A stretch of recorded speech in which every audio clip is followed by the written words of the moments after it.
Hello friends, আজ আমি আপনাদের দারুণ একটা স্ন্যাক্স রেসিপি বানিয়ে দেখাবো, যেটা ছোট থেকে বড় সবাই খেতে খুবই পছন্দ করবে আর বানানোও এটা খুব সহজ।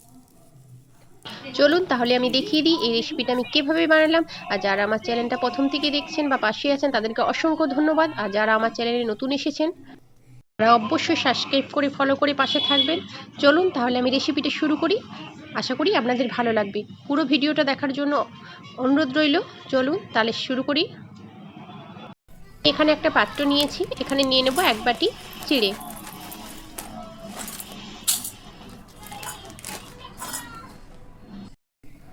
আমি 5 থেকে 6 বার খুব ভালো করে ধুয়ে নিয়েছি। এবারে এইরকম অবস্থাতেই আমি 10 মিনিট মতো ঢাকা দিয়ে রেখে দেবো, যাতে চিড়েটা খুব ভালো মতো ভিজে যায়। দেখুন আমি 10 মিনিট পরে ঢাকনাটা খুলে নিয়েছি। এবার দেখুন এই কতটা নরম হয়ে গেছে। আমি এখানে খুব ভালো করে একটু ম্যাশ করে নেব। দুটো আলু সেদ্ধ করে রেখেছিলাম, সেই দুটো আলু আমি হাত দিয়ে ভালো করে একটু ম্যাশ করে করে চিড়েটার মধ্যে দিয়ে দিচ্ছি। আমি চিড়েটার মধ্যে দিয়ে আবারও খুব ভালো করে একটু ম্যাশ করে নেব। দেখুন এভাবে একটু চেপে চেপে ভালো করে আমি মিশিয়ে নিচ্ছি। এবারে এখানে দিয়ে দেবো পরিমাণ মতো নুন আর কিছু গুঁড়ো মশলা। এখানে আমি নিয়েছি হলুদ গুঁড়ো, জিরে গুঁড়ো, মানে গোটা জিরে আর ধনেকে ভালো করে ভেজে আমি গুঁড়ো করে নিয়েছিলাম। নিয়েছি চাট মশলা, লাল লঙ্কার গুঁড়ো, কাশ্মীরি লঙ্কার গুঁড়ো, আর নিলাম একটু ধনে পাতা, কাঁচা লঙ্কা। এবারে দিয়ে দেবো এর মধ্যে 2 চামচ কর্নফ্লাওয়ার। এবারে দিয়ে আমি খুব ভালো করে আবারও মিক্স করে নেব। আর আমি এখানে অবশ্যই চিকেন মশলা দিয়েছি আর চাট মশলা দিয়েছি, অবশ্যই আপনারা দিতে ভুলবেন না। এবারে অল্প হাতে আমি এটা কিন্তু জল দিচ্ছি না, এভাবেই কিন্তু ভালো করে একটু চেপে চেপে মেখে নিচ্ছি। প্রায় 5 মিনিট মতো আমার লেগেছে এটা খুব ভালো করে ম্যাশ করে নিতে, তবে অত সময় লাগবে না, 2 থেকে 3 মিনিট হলেই হয়ে যাবে।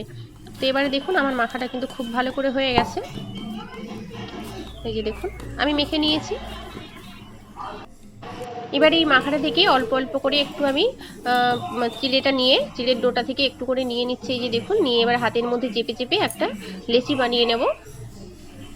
এভাবে ভালো করে চেপে চেপে এভাবে হাতের সাহায্যে ঘুরিয়ে একটা লেচি বানিয়ে নেব। একটু চেপে দেব লেচিটা। এই যে দেখুন এভাবে একটু চেপে দিলাম, দিয়ে মাঝখান থেকে একটু ফুটো করে দিলাম। দেখুন সুন্দরভাবে রেডি হয়ে গেল। এবার একই রকমভাবে আমি আরও একটা বানিয়ে দেখাচ্ছি আপনাদের, যাতে দেখতে সুবিধা হয়, যাতে বুঝতে সুবিধে হয়। এভাবে ভালো করে চেপে চেপে হাত দিয়ে এভাবে গোল করে বলের মতো করে নিয়ে একটু চেপে দিতে হবে। এইভাবে চেপে আবার দেখুন একটু ফুটো করে দেন, তাহলে দেখুন খুব ভালো মতো তৈরি হয়ে যাবে এই ডোনাটটা। এটা কিন্তু একটা চিড়ের ডোনাট রেসিপি। এটা কিন্তু দেখতে খুব সুন্দর, খেতেও কিন্তু খুব সুন্দর। তো আপনারা ছোট থেকে বড়দের জন্য এটা বানিয়ে দিতে পারবেন। আর যেসব বাচ্চারা চিড়ে খেতে পছন্দ করেন না, তাদেরকে এভাবে যদি বানিয়ে দাও তাহলে কিন্তু খুবই পছন্দ করবে। আমার দেখুন এক এক করে সমস্ত ডোনাটগুলো রেডি হয়ে গেছে। এবারে আমি এগুলো ভেজে নেব। ভাজার জন্য এখানে একটা আমি কড়া বসিয়ে দিয়েছি, কড়াটা অবশ্যই গরম করে নিয়েছি। এবারে এখানে দিয়ে দেব সাদা তেল।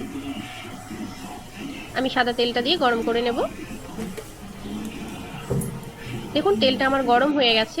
এবারে আমি একে একে ডোনাটগুলো এর মধ্যে দিয়ে ভেজে নেব।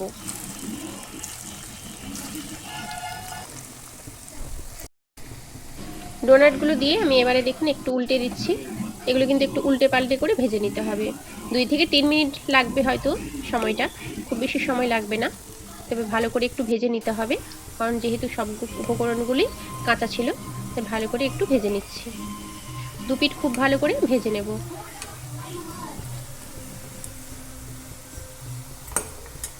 এগুলো আমার ভাজা হয়ে গেছে, আমি এবারে তুলে নেব। দেখুন এটা দেখতে কতটা সুন্দর, এটা কিন্তু খেতেও খুব সুন্দর, মুচমুচে হয়। দেখুন আমি প্রথমেরগুলো ভেজে তুলে নিয়েছি, একই রকমভাবে বাকিগুলোও ভেজে নেব।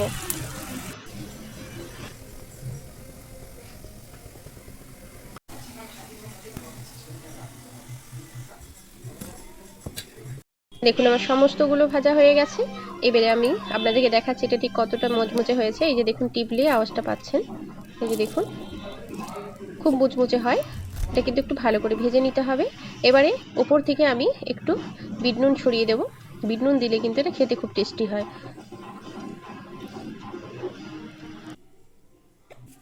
আমার কিন্তু এই চিড়ের ডোনাট রেসিপিটা রেডি হয়ে গেছে।